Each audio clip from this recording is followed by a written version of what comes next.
Bonjour tout le monde et bienvenue dans Découvre Bitcoin. Je suis Roxy et aujourd'hui je réponds à vos questions par rapport à Bitcoin. Nous avons la question de Kingston1569O qui nous dit: vidéo méga intéressante sur le sujet, je m'étais déjà posé maintes fois. On était sur la vidéo sur est-ce que c'est possible de craquer notre clé privée en la brute forçant, donc en faisant plein d'essais aléatoires. Ceci dit, on ne sait jamais ce que nous réserve le futur. Si d'ici une dizaine d'années, nous arrivons à produire un super calculateur capable de réaliser des déchiffrements jusqu'alors jamais imaginés, cela poserait-il pas problème futur? Excellente question. Donc évidemment, il nous parle de l'ordinateur quantique. Alors tu l'as pas mis explicitement, mais je pense que c'est ça que tu parles.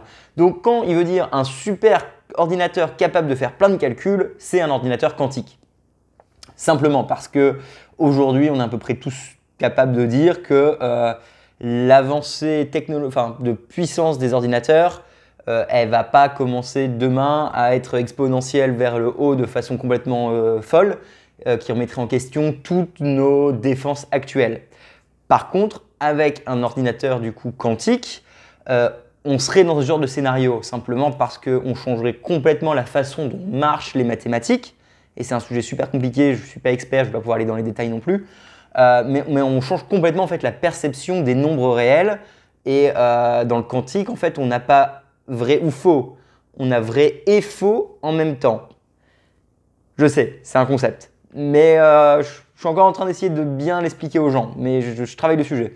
Mais grosso modo, donc, dans ce genre de scénario, comme on n'est plus sur A ou B, mais A et B en même temps, toutes les probabilités sont un petit peu fucked up. Et du coup, ça permettrait d'avoir un résultat à un problème mathématique qui est très compliqué beaucoup plus rapidement. Ça, c'est l'idée.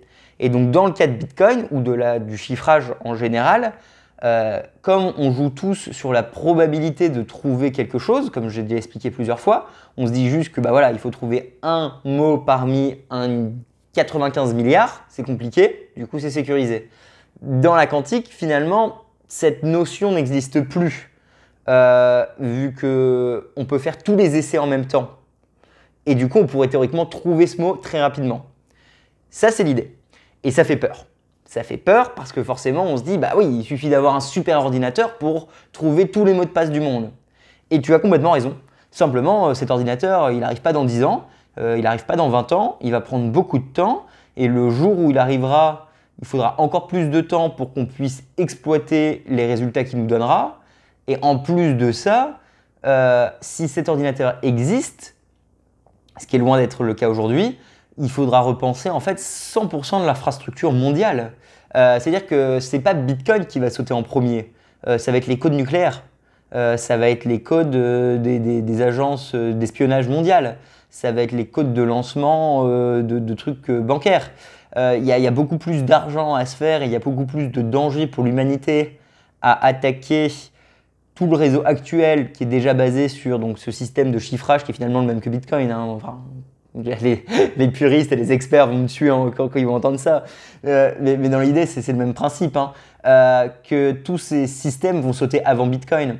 Donc, j'ai pas trop peur que Bitcoin se fasse attaquer le premier. Par contre, il faut simplement réaliser que le système de sécurité de Bitcoin n'est pas adapté pour 1000 ans ou 100 ans. Tout comme le système des lancements de têtes nucléaires n'est pas non plus adapté. À un moment, c'est juste une réalité qu'il faut augmenter notre niveau de sécurité à travers le temps et l'évolution des technologies. Et du coup, on va juste tous devoir passer à un niveau supérieur un jour.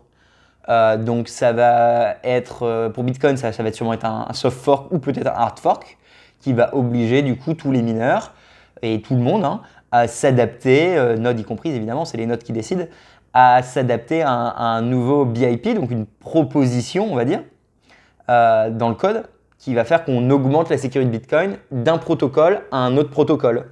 On va passer à un autre système parce qu'on va se dire le système actuel a potentiellement des risques, le nouveau système est assez sûr pour qu'on le mette en place, on va progressivement avancer vers le système suivant. Et c'est comme ça qu'on fait les mises à jour. Et ça va devoir être fait, sauf que ce n'est pas tout de suite. C'est vraiment pas du tout de suite. Alors il y a peut-être déjà des gens qui bossent dessus, j'en doute pas. De toute façon, il faut toujours des gens qui bossent dessus avant que ça soit hype ou connu ou implémenté. Sinon, ça n'arrivera jamais. Si personne bosse au début, il n'y a rien à la fin. Mais est-ce que ça posera un problème? Oui et non.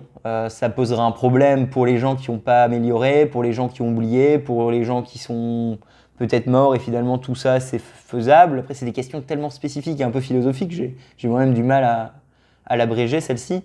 Mais ça posera pas un problème dans le sens où on va le voir venir. Je l'espère, on aura la capacité d'évoluer d'ici là et tout le monde va devoir évoluer.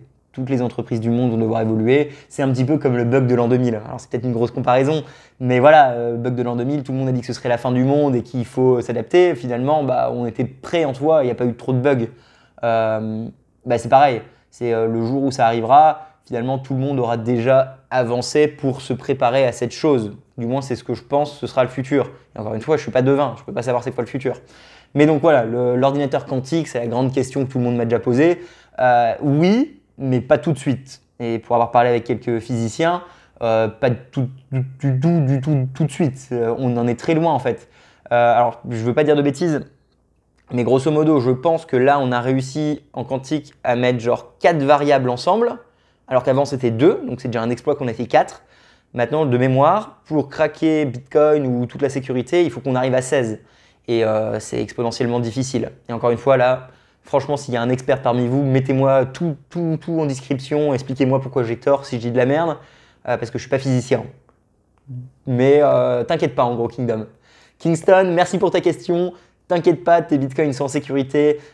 Aujourd'hui, c'est pas demain la veille qu'un ordinateur va venir tout détruire. Une météorite peut-être. Un ordinateur, pas tout de suite.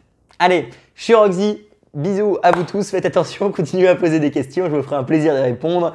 Peut-être des questions un petit peu moins futuristiques, même si j'adore le sujet. C'est juste que voilà, j'ai pas du tout l'expertise physique pour parler de ça. Il faudrait que je vous ramène un petit expert. Ce que je peux faire en soi. Tout le monde va devoir faire un choix dans le futur. Adopter Bitcoin ou l'ignorer? Ça va être lequel le vôtre?